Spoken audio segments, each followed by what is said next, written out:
It's a Dungeons Oh, I'm slightly and behind you Dragons already, I can ride. tell. Oh, I don't know, man. Now, this ride, I don't. I know it's a show about a magical realm, but I think the most unbelievable part is the ride. What do you mean? What don't you like about that ride? I just don't think it's realistic for an 80s ride. Fair enough. But I suppose, at what point do they actually enter that realm? Is it as soon as they go through the doors? Well, I think it must be. But what I don't understand is that this is the introduction to the world. There's no, like, in the episode, there's no explanation. Not that it needs one necessarily, but it just, oh, they're there. You know, Venger attacks Tiamat. No wonder Tiamat hates him. Straight away, just, you know, fire some magic torch flames at him or something out of his hand. Oh, there's a dragon, I'm going to shoot it in the face. Oh, no, it hates me and I'm scared of it. I really like that, though, the fact that it does just say, here you go, opening credits is all you need, and then it cycles round. You know, there's no ending, there's no beginning, it's just one. You know, every episode is potentially the first episode. True. Not actually, you know, technically true, because this is the first episode, but any episode you could just jump into is good. I like that. But it just... Oh, Uni. Oh, let her fall. Is that she? Ruining it, ruining everything. Oh. I would have kicked her down that cliff. If I was Eric, I would have kicked them all down the cliff, actually. Eric, they steal all the weapens except for Presto's hat, which is demonstrably rubbish, and just keep everything come on, else. I mean, there's a certain elegance to Bobby's hat. there is, and Bobby, actually, his hat proves he's good, not evil, because his hat is symmetrical horns, whereas Venger only has one. His I have that in my note. Proves evil. Why is Venger not symmetrical? That bothers I have that too. Lack of symmetry is proof of evil. Yeah, look, that's why Uni's evil, because she's only got one horn. I mean, she's technically symmetrical, but... You notice there, Uni has no echo, because she's ginger, and therefore has no soul. Going back to the ginger thing, take a look at yourself. And then Tiamat. What is Tiamat's problem? Well, the noisy kids are causing problems outside her house. I know, but we'll come back to this later about what is Tiamat's problem. Because, you know, and what's Bobby's problem? Bobby is the scrappy do of this group, isn't he? He is. He very much is. But then with all those heads, I suppose if you've got a headache, that is that many times worse. I can't be bothered to count, but it's the number of heads times that is how many times worse that headache would be. So, again, we touched on this before we started recording, but we'll go about this. This is the trick. Oh, hey, Tiamat. Oh, you can't see me now. That's it. That's the trick. Oh, that fools him to go back in his cave. He just come back out and goes, he's come back out. Where is she? Oh. Right, so any minute now, we'll have Dungeon Master. Here he is, appearing. Mohammed Al-Fayed, as you've pointed out in the past. Oh, look at him. Yeah, very much so. I reckon he's just Venger messing with them. See, you can see Eric really just wants to punch his stupid little face in, doesn't he? Just get us home, old man. What is wrong with everybody else? I was going to say, actually, that noise they use for Sheila's invisibility, that's used in lots of 80s cartoons, it's used isn't in it? everything. I've got a note there as well. Dungeon Master just made a joke. Lol. What was his joke? Oh, something about Eric. Nothing great, nothing good. Basically said, Eric, you know, you're a tit. But he's not. There's Venger. Lovely shot of cross-eyed Venger. Yeah, of course, voiced by Peter Cullen, the voice of Optimus Prime. Was he? Yeah, did you know that? Okay, no, I hadn't really made that connection. I hope I'm right now. It sounds right, now you say it. Yep. If you listen to it, it sounds like Optimus Prime. Most of the voices he did, I suppose, were just Optimus Prime. They were just his voice. It's like, if you think like Frank Welker did Megatron, he did other people, I've forgotten now. He did good chat. This is the most well-researched podcast that you've ever heard. Oh look, they nearly kissed there. Oh, was it just me? Just my childhood fantasy there? Diana and Sheila nearly kissed. I've got that in my notes. Funny feeling in my tummy, I've written. I've got they could have ditched Uni here on several occasions. They really should have ditched. And the other note, Hank is such a goody two-shoes because it's true. He is. There's a plot point that we kind of talked over that Dungeon Master says, beware of Venger, for he will have white hair. which Dungeon Master has. That is true. I did think that, but I didn't write that down. No, I didn't either. And this cow as well looks far too cartoony compared to the rest of it.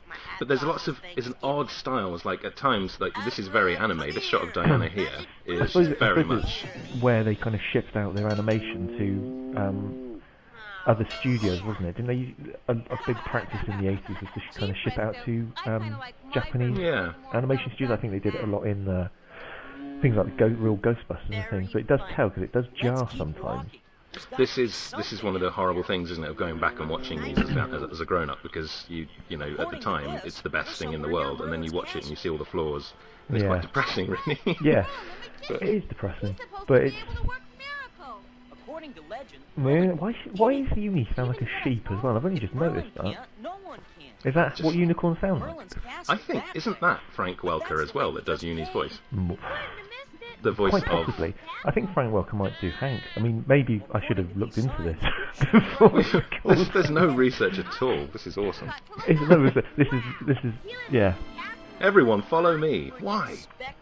Yeah. Why? Who appointed Hank the leader as well?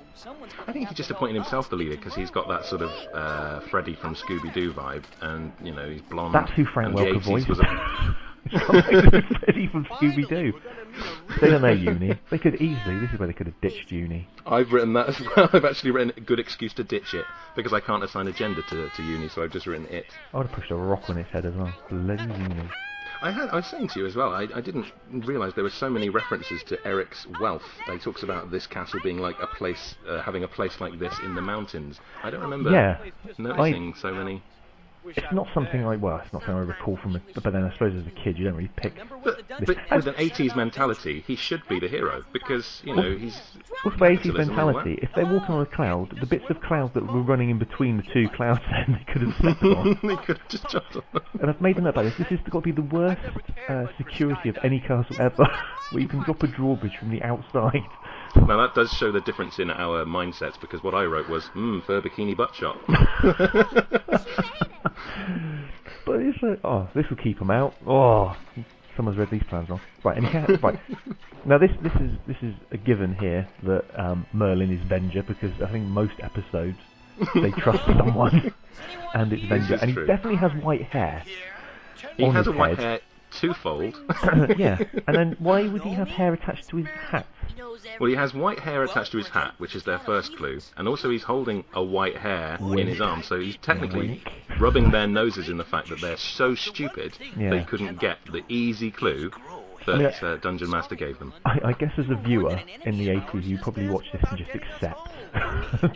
It's probably Merlin, because apparently this is in the realm of King Arthur now, and it's kind of mixing its mythology slightly, but... Not remembering the episode, I was quite pleased with myself figuring out that was Venger as an adult. Just watching it again, I thought, I'm a bit of a detective here. I've worked it out. I was quite pleased with myself as a 36-year-old man. No, this is what I'm saying. Sorry. This was the other day when I watched it. Oh, sorry, I thought you said as a child.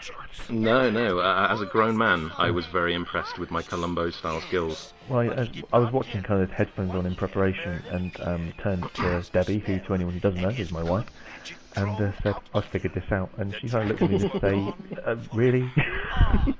Is that the most you've achieved today?" And it's like, probably a bit. She had figured it out, and she wasn't even watching it. What? Right.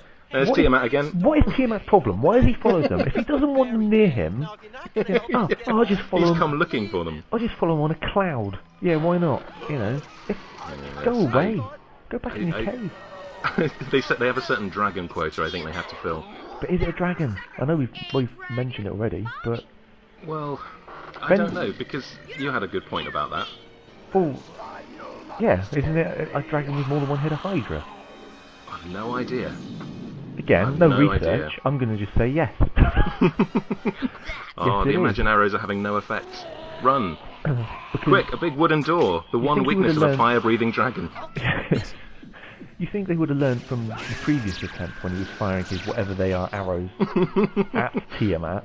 I'm sticking with the term Imagine arrows because I'm far too pleased with it. Imagine arrows is good. Sorry, I didn't give enough reference to that when you first said it. I put there, get going, my arrows have no effect. And what kind of magician? I know, obviously, we know it's not Merlin, but Isn't it? you know. Oh no, it's Venger. It's Venger. No, this is my. I think there are two favourite bits of the episode coming up here.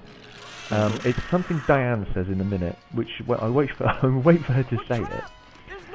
Before they do the classic trick a dragon by putting a bit of carpet over a hole. I think it's a trick we all know. Here, hold Venger's white hair. It's a trick we all know very well. Presto can, you know, he's proud of getting away. This bit. He's very proud of his Hey, carpet. dragon breath. How is that an insult? I know we're saying that Tiamat isn't a dragon, but how is hey dragon breath an insult? What I liked about this was that it's actually, this episode brings everything straight away. You've got dragons, you've got a dungeon. That's all you need. It's filled its quota. They've introduced a dungeon to it, and they put a dragon in the dungeon. Everybody's happy. There we go. He's not a rabbit, it's a hare. Wink, audience. Come on, kids. He's stupid. I'm Venger. It's A8. a white hare. A white Just hare. like Dungeon Master told Do you. you know what Dungeon Master said? I've actually written, here we go, there's in my notes, here's the point that I was proud of. Evil hare, he has a white hair, case closed. You're like Poirot. I And am. also, you know, he's saying, oh, Presto needs to stay with you. His whole plan is about abducting a young boy. Yeah, I've actually written that, grooming Presto, what is he doing? Look at him, he's got yellow eyes as well. He's got to be evil Merlin. As He is well, yellow Venger. eyes. Evil Venger. Well then, but, you know, Presto's eyes were a little bit on the yellow side there too. They're so stupid. How old do you think these kids are supposed to be? Are they supposed to be, what, 15 or something? Which makes your thoughts on Diane even more wrong. Well, they were fine when I was 8. Or younger, I don't know how old I was. You're not making these comments when you're 8. You're making them when you're 34. I'm watching this in an 8-year-old mindset. Is that helping? I think that makes it more weird. It is a bit weird, isn't it? It's a bit I think weird. Sheila looks a little bit younger than the others, and obviously, well, apart from obviously, Don't try and you know, justify it. Bobby. I know, Diana was the best one. Well, is it Diane or Diana? Diana, I think they said Diana. I've written Diana several times. But is it pronounced Diana, like you pronounced it? I'm going to say yes. What's he stirring? Do you know what? I think I might have zoned out a bit when I was watching this before this episode now. Oh, I know what I'll do. I'll go against what Merlin says and do what he obviously wants me to do in his open book. Oh, the classic passage of time, a melting candle. Look at all these, he sweeps these up. It's a little bit reckless. I did expect lots of smashed glass where he sweeps all these bottles up in a second. Yeah, I don't know. Oh, it just looks dangerous. It does look dangerous. I mean, this basic health and safety, that is. You don't... There's the smoke monster from Lost there making an early appearance. And a million times better than when it was in Lost as well. It is. It actually has a purpose here. Merlin. Come on, Presto, give it the programme. I mean, gee. So I'm guessing there was an advert break there, then. If you were watching it in America. Yeah, because over in the UK it would have just been another random black space carrying on. We don't have as many adverts over here. To anyone who might be listening in America, watching American shows on British TV can be quite frustrating as it cuts to black about 20 times to show where adverts were before it came over here. As we only have like 2 advert breaks in an hour-long show. He still hasn't figured out. Sorry, in my notes, I have written Merlin is clearly Venger, as if I've worked out a code or something really, really easy, really difficult to work out. But I think it's very similar to when they cracked the Enigma machine. It is. In the war. Oh, look, there we go. There you go. Oh, He's that Venger, horn moves after up all. and down his head as well. What a surprise. Has he only got one wing? He didn't even put up a fight. No, he's got 2. He didn't even put up a fight taking his hat. Presto's so weak. Hank, you see, would have had a pop. Oh, they'll shoot a effectiveless arrow at you. Effectiveless, that's not a word, is it? Not in this sense. I'll edit that out. I won't. That's an unfair advantage for Bobby. It really is. Oh, that's really weird. The clapping of the hooves is... It's the smiling. What I don't like is Uni when she smiles. I think it's a she. I don't know. Oh look, stereotype gypsy woman. Oh lord. A casual leaning Hank there. He's owning that space. He is in this space. He owns him too. Merlin died 1,000 years ago. And I've written, a ghost? He said he was only 70. I don't know where that's not going anywhere. That's like as if it's a clue. It He is. said he was only 70. Vengeance only 70. What's the point in that line? No, I don't know. He very clearly stated his age, and it didn't seem old enough to me at the beginning. You'd think Diana would use that boomerang on her neck, wouldn't you? Look, it's not attached to anything. There was something Diana said there as well, where she said, but he looked like Merlin, as if she knew Merlin before he died 1,000 years ago. He looked like Merlin because you'd met him before, obviously. I'm going off you, Diana. Oh, I'll forgive her, though, because of the fur bikini. And, you know, that's not at all weird still. I've got And I've written, sorry, carry on. let's stand here explaining what we'll do. Yeah, while we all burn alive. Oh yeah, there it is. I put, what's wrong with that? You saw flash her of knickers there. Yeah. I know, You I've written saw that as down. well. Funny feeling in my tummy is my note again. To be fair, you were probably looking more than me. What's wrong with the horses look wrong? Horses are He says in a world of dragons and dwarfs. They're not horses. The dragons, the horse, look. They've sellotaped some cats together. They're just the wrong size, aren't they? Why would Benji keep the ladder down? There's a shot of Uni looking sad. Uni's looking up the ladder at Sheila's knickers. Again. Wouldn't we all? And now they just, this plot of Avengers is so riddled with flaws. I'll leave the ladder down so they can climb back up. I won't watch over Presto. It's okay, Presto, you're a moron. We all fell for it, but you're the biggest ones. You've just given in your hat. And something else when we weren't looking. Throw your boomerang, Diana. Objects of power. There we go. And did the staff give Diana the ability of acrobatics, rather, or? Well, I don't know. She's just called the acrobat, isn't she? Yeah. I have written there, Avenger says you have no choice, but I've written apart from to use your weapons against me, which is what they do. Oh and no. Ultimately, His greatest enemy. Books. This pile of books will hold him. They do for a while. Yeah. It's not very good. To be fair, well done, scriptwriters. You nailed that. Yes, no, I don't know. I don't know what you mean about her. Is she already a natural acrobat and they just gave her a stick? Also, I don't. The kind of the parameters of what their weapons can do seem to change. I suppose, yeah, it's sort of made up on the fly, really, isn't it? Apart from Hank's weapon, which just fires Imagine arrows. Yeah, I suppose it's more, defined a bow.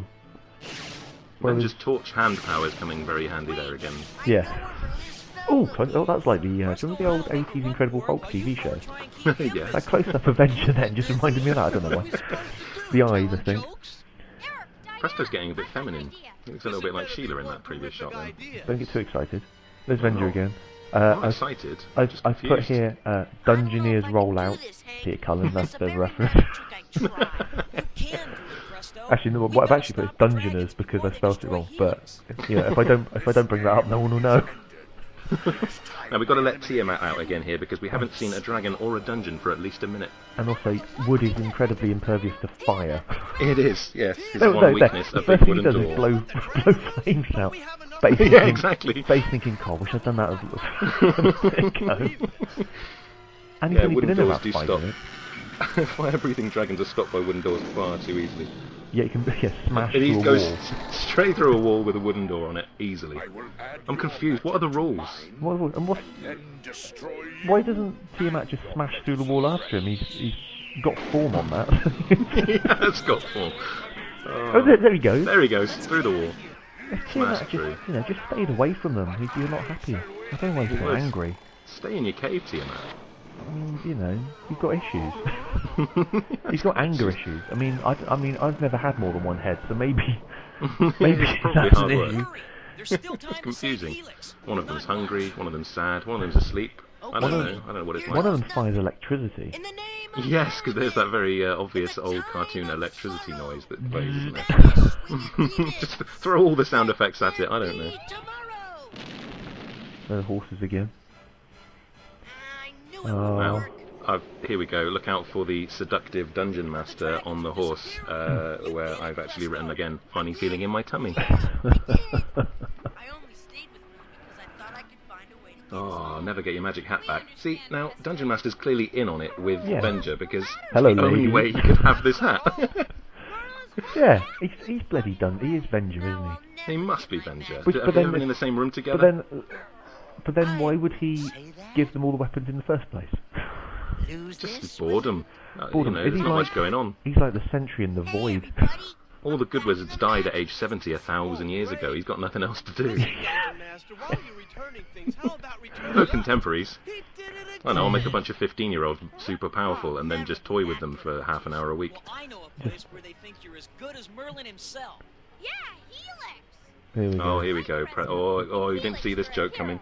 Didn't see so. He was heavily signposted earlier. I'm aboard, Eric. and Eric's finishing line. Haha, let's all laugh at Eric. Presto, would you produce something for Eric to ride on? Sure. I don't write anything. I don't write anything that gives milk. Pretty sure horses give milk too, Eric. I don't ride cows. I don't ride a horse. I don't ride your mum. I don't ride a milk float. I ride a milk float. or any supermarket delivery truck. That's why I lost my job at Sainsbury's. What we're seeing here in the end credits as well, there you go, Frank Welker as Uni, is just, a little pan out in the closed theme park as all those kids are actually still in the ride, smashed off their faces on hallucinogens. Yeah, quite possibly. I think that's the only explanation, because otherwise this is very unbelievable, the whole thing. It is. That's the only way I'm going to buy any of that last 22 minutes. I don't accept it. It's just not. It's not in the.